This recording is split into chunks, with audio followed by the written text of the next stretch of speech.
Müəllim, Bakı Dövlət Universitetində 2-ci qrup üzrə keçid ballarını soruşur tələbələrimiz. Bu suala da bir dəfəlik cavab verəcəyik. Daha əlavə suallara ehtiyac qalmayacaq. Öncəliklə kanalımıza abunə olursunuz əziz dostlar. Ən aşağı bal təbii ki, ödənişli ixtisasda olacaq. Bu da Bakı Dövlətdə hidrometeorologiya ixtisası olub keçən il. Cəmi 200 bal. Yəni Bakı Dövlət üçün çox əla və rahat bir keçid balıdır. Ödənişsiz ən aşağı balımız isə yenə də eyni ixtisas hidrometeorologiya ixtisasıdır. Biraz çətinlik olur.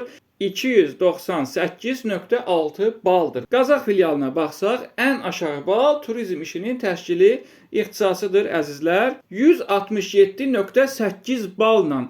Bu bal həqiqətən də Bakı Dövlət üçün tələbələrə, yəni göydən düşmə bir baldır.